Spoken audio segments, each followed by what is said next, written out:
Olá a todos, sejam bem-vindos a mais um Fora da Cápsula.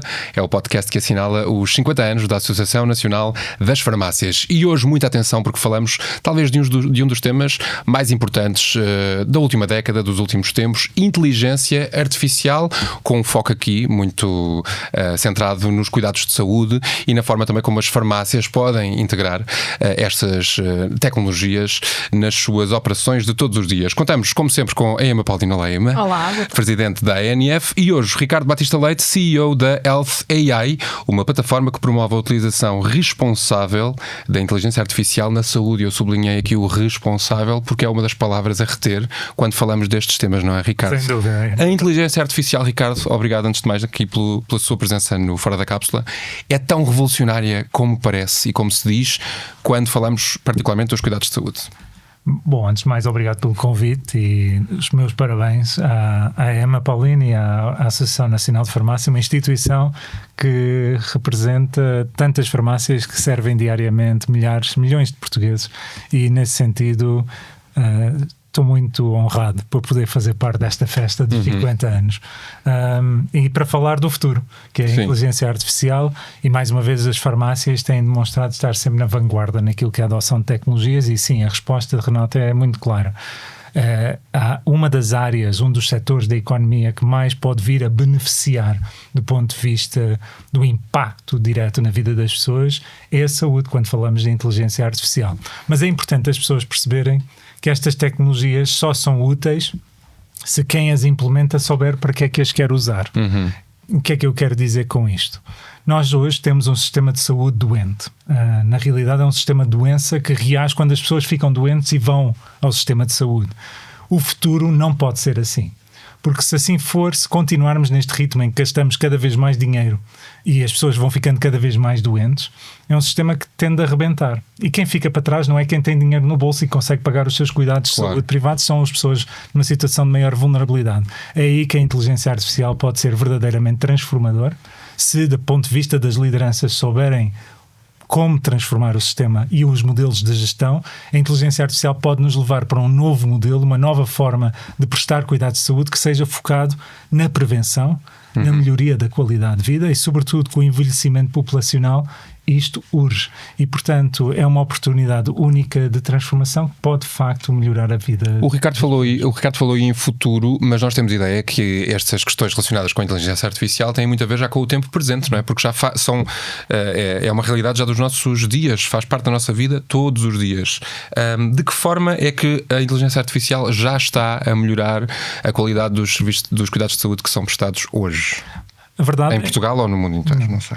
Todos os dias, quando uma pessoa precisa de ir ao hospital ou ao centro de saúde e entra no carro, liga ao Waze ou ao Google Maps, já está a utilizar a inteligência artificial para lá chegar. É boa ideia, Ricardo. O Ricardo é médico também, não é? É boa ideia, quando eu sinto alguma coisa, pesquisar no ChatGPT, utilizar o ChatGPT como médico de primeira...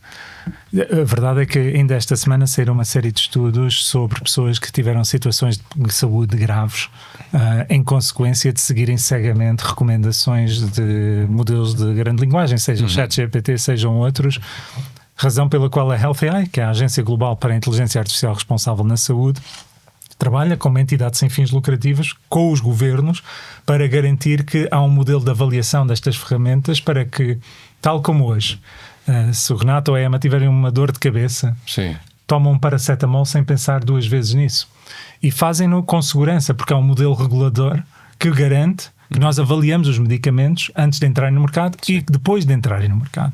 Hoje, com a inteligência artificial, nós não temos um modelo similar, pelo menos para muitas das ferramentas que estão no mercado. Temos de criar um modelo de governança que garanta essa segurança e a efetividade, a eficácia, se quisermos, das ferramentas que estamos a usar, mas também separar daquilo que são ferramentas que estão a ser vendidas por empresas que prometem este mundo e o outro, mas na realidade é banha da cobra. E, portanto, hoje não existem nos sistemas de saúde muitas vezes as ferramentas para fazer isto, mas que é fundamental para construirmos a tal relação de confiança sem a qual as pessoas não vão adotar a tecnologia. Então, mas só para ter uma resposta aqui muito concreta àquilo que eu perguntei, utilizar o ChatGPT para pesquisar sintomas e doenças é boa ideia ou péssima ideia? Pode pesquisar, tal como pode pesquisar o Google, tal como hoje em qualquer serviço de urgência os próprios médicos estão a usar. O problema é usá-lo, ou melhor, o desafio é que as pessoas, se utilizarem essas ferramentas, tenham o sentido crítico de perceber aquilo pode estar certo como pode estar absolutamente errado. Não atuem com base numa informação que venha por essa via sem falar com um profissional de saúde, sabendo que há um elevado risco para a sua própria saúde ou de quem estiverem a cuidar. Claro. Emma, como é que a inteligência artificial pode ajudar o trabalho dos farmacêuticos e o trabalho que acontece nas farmácias? Já é utilizado hoje em dia? Na tua farmácia, por exemplo, já utilizam ferramentas de inteligência artificial? As potencialidades são imensas, mas também quisemos de facto saber exatamente para o que é que queríamos utilizar a inteligência artificial e de que forma é que o podíamos fazer de forma mais segura. Nós já utilizamos, de certa forma, a inteligência artificial num projeto que a Associação Nacional das Farmácias já tem há alguns anos e que se prende com a utilização dos dados que nós recolhemos nas farmácias a partir das dispensas que fazemos de medicamentos para síndrome gripal, portanto para aqueles sintomas normais de gripe, para poder antecipar picos de afluência aos serviços de urgência e aos cuidados de saúde primários. E, portanto, utiliza-se a Big Data, não é? Todos os dados que são recolhidos através das farmácias, aplica-se um algoritmo e consegue-se ir acompanhando não apenas a evolução epidemiológica da gripe em Portugal, mas também, lá está, conseguimos agora prever com pelo menos 2 semanas. Antecipar. Isso podem fazer aprovisionamento de estoques, por exemplo. Exatamente. E esta ferramenta já foi disponibilizada, por exemplo, às ULS para poderem organizar os seus serviços de urgência e os seus cuidados primários de saúde para estar à espera daquelas pessoas que irão, no fundo, recorrer aos seus serviços. Portanto, esta é uma aplicação que, na realidade, ao dia já há de hoje, muito tempo já acontece. Que acontece. Há 3 anos, sensivelmente, que estamos a utilizar a ferramenta e que vamos afinando também, porque quantos mais dados são recolhidos e quanto mais épocas gripais passamos, mais podemos afinar a ferramenta e provavelmente podemos até vir a aumentar o tempo de previsão para este tipo de picos. Mas na realidade nas farmácias existem enormes potencialidades, não apenas para utilizar neste tipo de situações. Na eficiência do vosso Sim, e não só apenas para doenças infecciosas, mas por exemplo também para doenças crónicas. Portanto, este processo de utilização pode ser replicado noutras áreas, mas também pode, por um lado, apoiar na organização do chamado back-office da farmácia, nos processos de encomenda, para assegurar que a farmácia tem no seu inventário os medicamentos de que necessita para dar resposta imediata à população, e isto com algoritmos que corram também sobre o histórico das dispensas ao longo do tempo, mas também contem com situações como sazonalidade ou mesmo o facto de na região haver determinado tipo de doenças. Ou seja, a ferramenta consegue analisar todas essas questões, cruzar dados e pode, no fundo, substituir-se à equipa da farmácia nessa previsão e na encomenda dos medicamentos necessários para termos. Portanto, liberta o farmacêutico de um trabalho mais administrativo. Exatamente, assim, para podermos estar mais tempo com as pessoas. Por outro lado, também existe uma enorme potencialidade na relação com as pessoas. Nós hoje em dia temos muita informação que também é recolhida, temos o histórico, por exemplo, de medicação e das prescrições, mas também das dispensas que são efetuadas, e é perfeitamente possível virmos a utilizar esta informação, por exemplo, para identificar pessoas com determinados padrões de adesão à terapêutica, que nos permita personalizar a intervenção, prevendo se aquela pessoa, por exemplo, é uma pessoa que normalmente adere mais ou menos à terapêutica, para que possamos também apoiá-la nessa jornada terapêutica. Ou mais...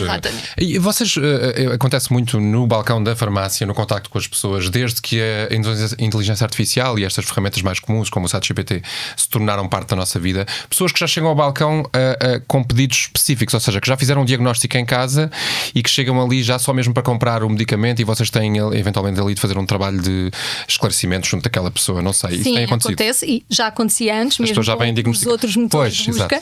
Mas na falei com a minha prima e ela disse-me que é este medicamento aqui. Mas hoje, e também com o Dr. Google. Sim, exato. Mas na realidade, hoje em dia acontece cada vez com mais frequência, e às vezes nós costumamos brincar um bocadinho, ficamos com 2 trabalhos, que é desconstruir e construir novamente. Porque de facto nós sabemos que, por exemplo, tanto os motores de busca quer estes modelos novos de utilização, exigem que os prompts que nós damos, as perguntas que fazemos, a informação que colocamos, vai ser absolutamente fundamental para as respostas que vamos ter. E por outro lado, também é preciso saber interpretar essas respostas. Eu, por exemplo, eu não utilizo estes modelos e o ChatGPT em particular para assuntos de que não conheço. Não, utilizo todos os dias. Sim, mas para assuntos que eu conheço, porque sei exatamente o que é que quero perguntar, sei dizer onde é que ele pode ir buscar informação que é fidedigna. E também, se ele me responder erradamente, eu sei identificar. E sei pedir referências, por exemplo, e sei depois fazer uma análise crítica das referências que ele utilizou para construir a resposta. Mas a verdade, e estas questões das construções da resposta, a verdade é que nem os programadores sabem exatamente como é que às vezes são... O ChatGPT ou outros modelos encontram as respostas. É a chamada caixa negra da construção da resposta. E, portanto, isto traz-nos imensos desafios e daí ser tão importante a regulação e termos um modelo de governance e de liderança que, de facto, proteja também a própria que garantem que tudo funciona da melhor forma, não é? Na atividade médica propriamente dita, nos hospitais, nos consultórios, disse-me aí, Ricardo, que os médicos já estão a utilizar todos os dias ferramentas de inteligência artificial. Quais são essas ferramentas e de que forma é que elas ajudam aqui aos cuidados de saúde?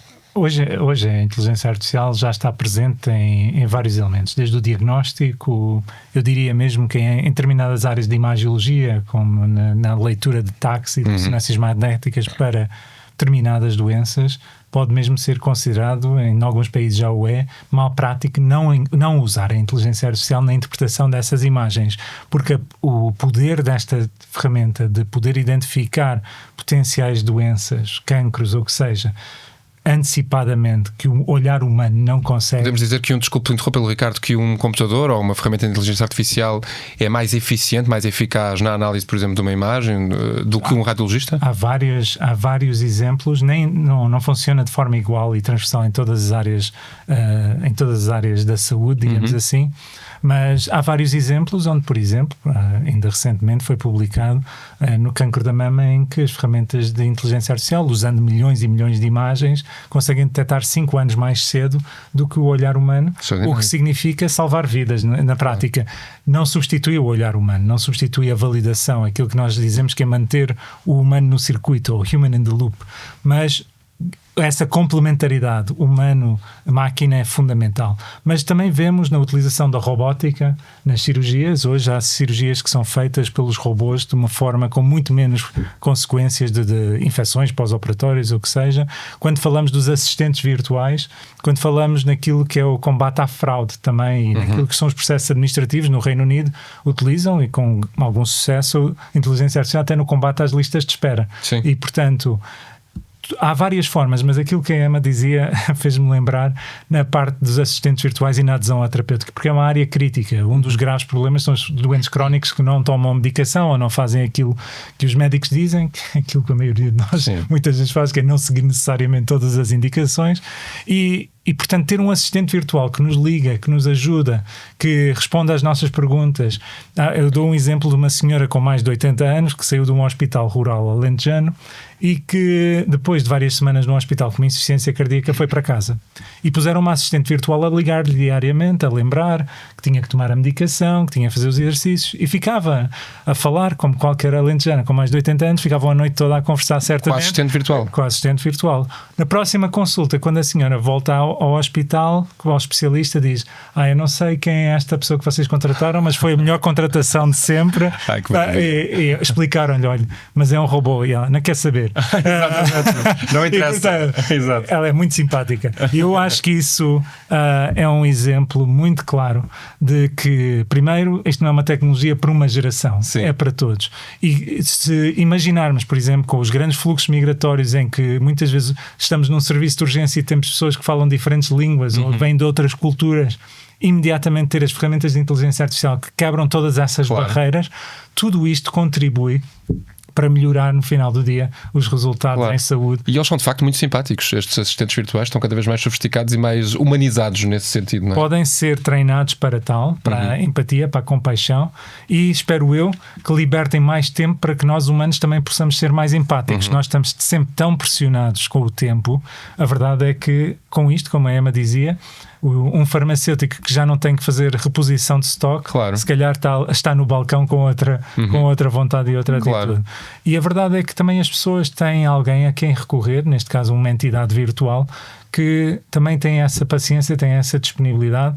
Agora, naturalmente é preciso garantir que as respostas que vai tendo que são seguras, Claro. que são Já vamos a essa questão da ética e da responsabilidade em todas estas questões, que é absolutamente fundamental, mas eu queria pegar aqui neste aspecto que referiu, o auxílio que estas ferramentas podem dar à atividade médica propriamente dita e muitas vezes até substituir os próprios profissionais. Como é que a classe médica tem visto ao longo dos tempos? Eu acredito que esta seja uma questão que tem evoluído de forma muito rápida nos últimos anos, mas a classe médica aceita bem a integração destas ferramentas? Todos os médicos estão preparados para uma parte do seu trabalho, pelo menos, ser substituída por uma máquina? Eu acho que se eu falar com qualquer médico em qualquer parte do mundo e lhe disser vai deixar de ter que fazer o trabalho administrativo que ocupa 70% do seu tempo, que agradecem e fazem na hora. Mas a maioria dos inquéritos que são feitos globalmente, é curioso que a maior resistência à adoção destas tecnologias vem precisamente dos profissionais de saúde. E a razão tem a ver com a desconfiança, muitas vezes, face àquilo que é a fiabilidade da tecnologia. Será que eu posso confiar naquilo que vai ser produzido? Por exemplo, estamos aqui num estúdio a gravar este podcast. Se isto fosse um consultório, poderia ser o consultório do futuro, sem computadores à nossa frente. Sim. Toda a nossa conversa é registada pela inteligência artificial e todo o processo é colocado num processo clínico eletrónico de forma totalmente automatizada. As receitas saem automaticamente. O Renato recebe logo uma chamada a perguntar se tem alguma dúvida daquilo que foi a consulta, relembrando-lhe, agendando já todos os exames que tem que fazer e por aí fora. Ora, as pessoas querem e veem esse potencial. O potencial é real, não estamos a falar de futurologia, isto são tecnologias que já existem, mas há uma resistência porque ninguém quer correr o risco de acontecer algo de errado com o doente. E do ponto de vista legal, e daí este é um ponto importante, do ponto de vista legal, se alguma coisa corre mal, A responsabilidade do médico. a responsabilidade é do profissional de saúde. E portanto o profissional de saúde diz: se a responsabilidade é minha, sou eu que tenho que fazer. Agora, o tempo do profissional continua a ser o mesmo, as dificuldades e as restrições e as dificuldades do sistema também, e portanto... Mas pode funcionar tal como acontece nas farmácias, falamos disso, não é? Como uma otimização, não é? Uma ferramenta de otimização de tempo. Aquele tempo da lida consulta, por exemplo, pode ser utilizado muito mais para um contacto humanizado, utilizando estas ferramentas que são tecnologia. Eu quero acreditar que daqui a 10 anos aquela ideia de eu entrar num consultório e eu ficar 70% do tempo, que é aquilo que os estudos dizem que é o tempo médio, que as pessoas ficam a olhar para a parte de trás de um ecrã de computador, enquanto o profissional de saúde está furiosamente a lutar contra um teclado do outro lado, e depois guarda 3 ou 4 minutos para falar comigo, esse tempo tem que acabar. Claro. Isso não é humano.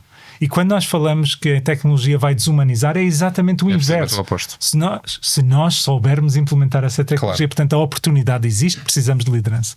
Um tema que é transversal a quase todos os episódios desde que começámos aqui este podcast, Emma, é a pressão dos nossos serviços de saúde. De que forma é que, falou aí das listas de espera, por exemplo, de que forma é que estas ferramentas de inteligência artificial podem ajudar já hoje a aliviar a pressão, por exemplo, no nosso Serviço Nacional de Saúde, que está no estado em que sabemos, Ricardo, Emma, se quiser avançar com alguma coisa que já esteja a acontecer neste sentido aqui em Portugal. Eu creio que alguns centros hospitalares estão a tentar implementar estes assistentes virtuais, como eu descrevi, na área do diagnóstico também. Do ponto de vista sistémico, ou seja, o país, o SNS como um todo, ter um modelo uniformizado, creio que ainda não chegamos a esse ponto.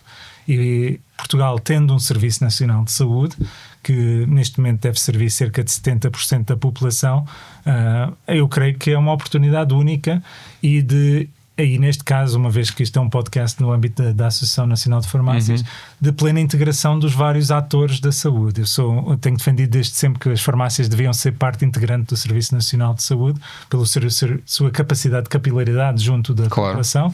chegam às zonas mais remotas do nosso país que de outra forma não teriam acesso a um profissional de saúde. E portanto, se nós tivéssemos essa visão integrada e tivéssemos uma política de integração da inteligência artificial, poderia ser extraordinário. Se nós pensarmos num farmacêutico, por exemplo, numa aldeia no Portugal profundo, em que, potenciado por uma tecnologia de inteligência artificial que, enfim, pudesse até no âmbito de parcerias com as diversas ordens profissionais e o próprio SNS garantir algum nível de assistência que vá para além daquilo que é o tradicional apoio farmacêutico, tendo uma certa dimensão clínica, pelo menos de rastreio, seria profundamente impactante. Eu vejo, eu trabalho também nos países de baixos rendimentos, em África, na América Latina, no Sudeste Asiático. Eu vejo, por exemplo, na África rural, nas tribos, nas aldeias, a utilização de ecografias para mulheres grávidas com inteligência artificial, que uma pessoa sem qualquer formação médica utiliza aquela ecografia e automaticamente dá-nos um relatório sobre a situação da gravidez e determina se a pessoa se tem que fazer a viagem de 400 km até à cidade ou se a gravidez está a correr bem. Se nós pensarmos nisto no contexto de um SNS português, nós podemos adaptar estas tecnologias com os meios que temos, que são muito melhores do que nessa aldeia que eu descrevi, e que podem de facto salvar vidas, melhorar a qualidade de vida das pessoas e inverter um pouco esta lógica das pessoas terem constantemente de irem ao hospital, constantemente de irem aos centros de saúde. E, portanto, ainda não estamos nesse ponto. Mas porquê é que não estamos, então, Ricardo? Porquê é que essa integração ainda não está feita com as farmácias, utilizando então esta capilaridade de que falamos tanto aqui também nestas conversas? Porquê é que isso ainda não está? Já temos a tecnologia, já sabemos que será benéfico, os estudos apontam nesse sentido. Já temos o exemplo de outras partes do mundo em que isso já acontece. Porquê é que falta para que nós consigamos então concretizar esse propósito? Se eu olhar para os países que estão mais avançados, são aqueles, se calhar um dos melhores exemplos é Singapura, um país com 3 milhões de habitantes e que teve, do ponto de vista do governo, fez 2 coisas que eu acho muito importantes. Primeiro foi assumir a prevenção é a prioridade absoluta. Nós temos que reduzir a carga da doença, temos de garantir que a nossa população seja a mais saudável possível e, portanto, criar uns incentivos financeiros alinhados com este objetivo. Segundo, vamos juntar aquilo que é o trabalho da ação social, do segurança social, digamos-lhe assim, com aquilo que é o trabalho da saúde, porque não podem viver separadamente. Uma coisa tem que ir juntamente com a outra, porque os determinantes sociais da saúde, onde nós vivemos, como nós trabalhamos, as nossas condições de trabalho, o ar que respiramos, as coisas que decidimos comer no dia a dia, tudo isso influencia a nossa saúde. Se nós queremos de facto melhorar a vida das pessoas, nós temos que ter esta visão. E portanto não dá para ter 2 ou 3 ou 4 ministérios com visões completamente despartilhadas. É preciso de facto ter uma visão única e garantir que da visão se traduza uma estratégia e essa estratégia tenha depois o suporte das tecnologias. Nesses países investem na criação de agências próprias para liderar essa reforma. A saúde é uma área altamente específica que exige uma abordagem altamente especializada e, portanto, eu acho que Portugal tem que fazer este caminho. Se me perguntarem, muitas vezes fazem uma pergunta, não conseguimos fazer tudo ao mesmo tempo, o que é que podemos fazer já para começar? Organizem os dados em saúde. Os nossos dados estão completamente despartilhados, estão em todo lado. Não, se eu hoje chegar com uma verba enorme disponível para investir em inteligência artificial em Portugal, eu não tenho os dados para alimentar essas ferramentas de inteligência artificial e, portanto, comece por organizar as nossas bases de dados e, com base nisso, no fundo, se nós pensarmos num foguetão que quer chegar ao espaço, a primeira coisa que precisa é de combustível. Claro. E os dados são o combustível da artificial e que esses dados, infelizmente, existem, mas estão de tal forma desorganizados que não nos são úteis e, portanto, há aqui um caminho que Portugal tem que fazer. Agora, pela dimensão do nosso país, que é pequeno, por termos um SNS e termos um sistema privado que também é relativamente organizado, se nós fizermos aqui um esforço de integração de todas as partes, não será difícil rapidamente Portugal apanhar o comboio e até poder ser um líder no contexto europeu, e eu acho que isso é uma oportunidade, não só para a saúde, mas até do ponto de vista económico e de começarmos a ser um hub para a inovação. Mas será que há aqui alguma falta de vontade? É uma questão corporativa? É uma questão política? É que falamos já aqui muitas vezes disto, e uma vez que eu tenho aqui gostava de aproveitar para ter aqui uma visão sua, até de alguém que conhece outros países onde este tipo de integração já acontece. Eu diria que em Portugal vê-se aquilo que se vê em muitos países, na saúde em particular, que é estamos constantemente em modo de emergência. Pois. E, portanto, o que é importante é o serviço de urgência que fechou a norte ou a sul do país, a ambulância que falhou, todas estas coisas muito importantes, mas que, estando tão absorvidos a responder a emergências e a ciclos noticiosos, perdemos o foco daquilo que são as grandes reformas. E, portanto, aquilo que eu acho que é necessário é que, ao mesmo tempo que se trata destas emergências, que são necessariamente importantes, trata-se das emergências, mas ao mesmo tempo temos de tratar das questões estruturais, das verdadeiras reformas. Agora o Governo anunciou um Ministério da Reforma do Estado. Isto entra claramente nessa categoria. E, portanto, eu faço votos, porque nesse âmbito, o meu país, é Portugal, apesar de hoje viver fora dele, mas olho com muito carinho e com uma grande esperança, que possa, de facto, dar este salto e que saiba utilizar organizações que estão no terreno, como a ANF e como tantos outros líderes na saúde, que eu creio que, se forem chamados à mesa, que estão disponíveis para fazer a revolução da inteligência que é tão necessária. Mas falamos outra vez então do mesmo assunto, mais uma vez neste episódio, porque é essencial, não é? Esta integração e a utilização das farmácias, não é? Como primeira linha de contacto com os potenciais doentes ou os cidadãos. E a pegar aqui na questão da utilização das farmácias e a questão também associada à redução dos tempos de espera e a diminuição da pressão sobre o sistema de saúde.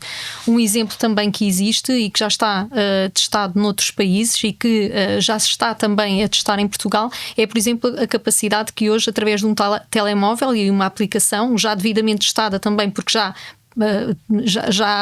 analisou milhões de imagens, poder-se tirar uma fotografia, por exemplo, a um sinal, e a ferramenta poder dizer se aquele sinal necessita de ser avaliado por um médico ou se não é necessário avaliar. Já dá para fazer. E, portanto... Exatamente. Mas cá devia usar outro. Exato. O ChatGPT não é o mais indicado. Eu recomendaria qual? mais especializados. Por exemplo, Exatamente, tem algum nome que possa avançar, Ricardo? Não tenho. Mas há aplicações que têm este histórico e que podem eventualmente ser utilizadas para este efeito. E nas farmácias podemos ajudar até as pessoas no sentido da captação da melhor imagem, da seleção das aplicações que efetivamente faz sentido serem utilizadas neste âmbito, e assim podemos ajudar a reduzir as listas de espera para dermatologia, que é um problema que nós temos no nosso país. Muitas pessoas acabam por ir ao dermatologista que na realidade não necessitavam ter ido, e se calhar estamos a atrasar o diagnóstico de outras pessoas que necessitavam de ter ido ao dermatologista mais cedo. É um exemplo. E portanto há aqui um papel claramente para que as farmácias podem assumir a este nível. E na integração destas ferramentas no trabalho da farmácia, por exemplo, e algo que nós vamos lançar muito em breve para todas as farmácias do país, é um ChatGPT, mas personalizado para o farmacêutico, que só vai beber informação a fontes fidedignas, portanto foi programado só para ir buscar informação aos RCMs, que são no fundo é a informação do medicamento que se encontra oficialmente disponível, quer a nível nacional, quer a nível internacional, e em que o farmacêutico pode introduzir as suas perguntas nesse modelo e tem as suas respostas automaticamente, e depois o farmacêutico exercerá a sua visão crítica sobre as respostas que lhe são dadas, mas pode também diminuir muito o tempo necessário para, por exemplo, encontrar similares ou perceber se um determinado medicamento tem um excipiente que aquela pessoa em particular não pode tomar, e com isto, mais uma vez, ajudar a personalizar a intervenção e ao mesmo tempo libertar tempo para efetivamente acrescentarmos mais valor. A conversa está ótima, o tema é interessante, mas não podemos mesmo terminar sem falar aqui, eu tenho aqui nas minhas notas, os perigos da inteligência artificial face ao seu poder transformador, a tentação de querermos evoluir, otimizar as terapêuticas, utilizar a inteligência artificial para prestar melhores cuidados de saúde é enorme e não podemos travar essa evolução, não devemos, não é? Mas a par disso tem de acontecer sempre um movimento muito eu tenho aqui o Regulamento Europeu da Inteligência Artificial, já existe há cerca de um ano, penso eu, e pretende aqui dar esta responsabilidade à evolução tecnológica, que é absolutamente fundamental e que não pode de todo ser descurada. Ricardo, como é que isso acontece? Bom, se nós olharmos para alguns exemplos que têm vindo a ser registados, por exemplo, na área da saúde mental, de casos pontuais que têm ocorrido de suicídios após a utilização prolongada deste tipo de assistentes virtuais, ou de pessoas que seguiram cegamente conselhos. Já percebi que o Renato é um bocadinho perigoso nesse campo. Oh, meu Deus. Mas que seguem cegamente os conselhos sobretudo de ferramentas não especializadas, de utilização genérica, Sim. digamos assim, como é o ChatGPT, e que têm tido graves consequências na sua saúde, precisamente por isso. Ou então de ferramentas mal calibradas, como já vimos, a Emma deu um bom exemplo na área da dermatologia, mas, por exemplo, essa mesma tecnologia, houve um exemplo há uns anos atrás em que uma tecnologia similar foi desenvolvida nos países escandinavos, no norte da Europa, e depois funcionou tão bem que mandaram para a África. Em África não funcionou, pura e simplesmente porque não foi treinado na pele escura. E, portanto, é preciso esta capacidade de adaptação à realidade local, o que obriga a que as entidades que são responsáveis pela avaliação das tecnologias percebam da tecnologia e tenham as ferramentas para as avaliar. Eu dei o exemplo há pouco do paracetamol, que nós tomamos sem pensar duas vezes, se tivermos uma dor de cabeça ou uma febre. E hoje, com a inteligência artificial, nós não temos as ferramentas regulamentares nas nossas instituições da mesma forma como temos para os produtos farmacêuticos. A inteligência artificial que está embutida já nos dispositivos médicos, já existe um modelo de regulamentação, mas tudo o que vai para além disso, não. E, portanto, se nós queremos garantir que estas ferramentas possam ser usadas com confiança, e essa confiança é vital para que os profissionais de saúde também as adotem e as comecem a utilizar, bom, então nós temos de criar este modelo regulamentar. Aquilo que a Europa fez foi, de facto, a legislação europeia para a inteligência artificial, não só da saúde, é geral. A fase de implementação maior para a área da saúde ocorre em agosto do ano que vem. E posso dizer que quase todos os países da União Europeia, Portugal incluído, estão profundamente atrasados na implementação daquilo que são as exigências que vêm nesse modelo regulamentar, mas que eu vejo que é uma oportunidade enorme para dar este salto. E é isso também que nós estamos a apoiar alguns países europeus a fazer. Eu queria realçar uma coisa, porque muitas vezes a falar com pessoas, cidadãos, inovadores, tecnológicas, dizem, mas esta regulamentação vai atrasar a inovação. Mas na saúde é exatamente o inverso. E porquê? Nós temos hoje uma série de tecnologias, pilotos aqui e ali a funcionar, mesmo no nosso país, mas nós não vemos essas tecnologias escalarem para todo o sistema. E uma das razões é precisamente porque não existem estes modelos de governança que garantam a confiança, que também nos ajudem a definir como é que o SNS vai usar estas ferramentas, tem que pagar por elas. Claro. E, portanto, como é que nós avaliamos o que é o preço justo, tal como fazemos com os medicamentos. Nós não temos estes modelos hoje. E, portanto, há todo este trabalho que enquadra naquilo que é a regulamentação, mas que, se for bem feita e se for desenhada na lógica de acelerar a adoção da inteligência artificial, resolver este problema de governança pode ser aquilo que é o extrato final, se calhar para responder em parte à pergunta do Renato, é porque é que não estamos a ir mais rápido. Sim. E é essa a nossa expectativa. Ou seja, vem de regulamentação, as pessoas também aderem à tecnologia com mais confiança e de forma mais rápida, não é? E criamos também modelos para acelerar a adoção e também o próprio reembolso dessas tecnologias. Já agora só dizer aqui, porque estamos a ser ouvidos por muita gente, que eu utilizo o ChatGPT sim, mas cruzo sempre com a informação de médicos de carne e osso, não é? Ou farmacêuticos. E farmacêuticos, não é? De facto, a inteligência artificial, no que respeita às farmácias, à adoção em contexto de farmácia, também comporta aqui riscos que interessa sublinhar e ter em conta, ou de facto é muito mais positiva do que negativa? Quero que faças aqui uma avaliação.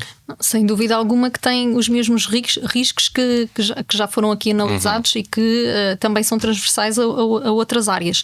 E daí a importância, há pouco eu referia o ChatGPT que nós estamos a desenvolver especificamente para as farmácias, que é para termos a certeza, lá está, que vamos buscar a informação a fontes fidedignas e, por outro lado, essa ferramenta vai ser disponibilizada aos farmacêuticos para que os farmacêuticos exerçam também a sua capacidade crítica sobre a informação que é devolvida e possam, no fundo, intermediar a forma como essa informação passa para a pessoa. E, portanto, eu diria que aqui temos os mesmos riscos, mas os mesmos desafios, mas muitas oportunidades para poder desenvolver e poder incorporar estas tecnologias na nossa relação com a população. Emma, vamos terminar então com a tua ideia fora da cápsula, como acontece em todos os episódios. Eu penso que tu hoje queres falar precisamente precisamente de um facto que tem a ver com esta adoção de novas tecnologias em contexto de farmácia, não é? Sim, é a adoção de novas tecnologias, e eu diria que é mais o potencial sobre o que é que podemos vir a esperar também da tecnologia, das tecnologias associadas à inteligência artificial. Há muitos anos que as farmácias já trabalham com robôs. E portanto, muitas vezes no back-office da farmácia, quando o farmacêutico seleciona o medicamento no computador, é um robô que vai buscar à prateleira e que disponibiliza e que permite que o farmacêutico não tenha de sair do balcão precisamente para ir buscar um medicamento, e isso dá-nos mais tempo também para interagir. Portanto, já acontece há muito tempo, não é? Já acontece há muito tempo, e a expectativa que nós temos das ferramentas que estão agora a ser desenvolvidas também com a inteligência artificial é precisamente também contribuir para esta interação e para que ela seja, lá está, mais personalizada, e para que não tenhamos de abandonar o balcão nem a pessoa para ir fazer outras coisas que também fazem parte da intervenção, mas que acrescentam menos valor. Que a inteligência artificial nos torna nós, humanos, cada vez também mais inteligentes na forma como utilizamos os recursos. Muito obrigado, Ricardo Batista Leite, CEO da Health AI e médico, e Emma Paulino. Até ao próximo episódio Fora da Cápsula, que assinala os 50 anos da ANF. Até a próxima. Muito obrigado. Obrigada.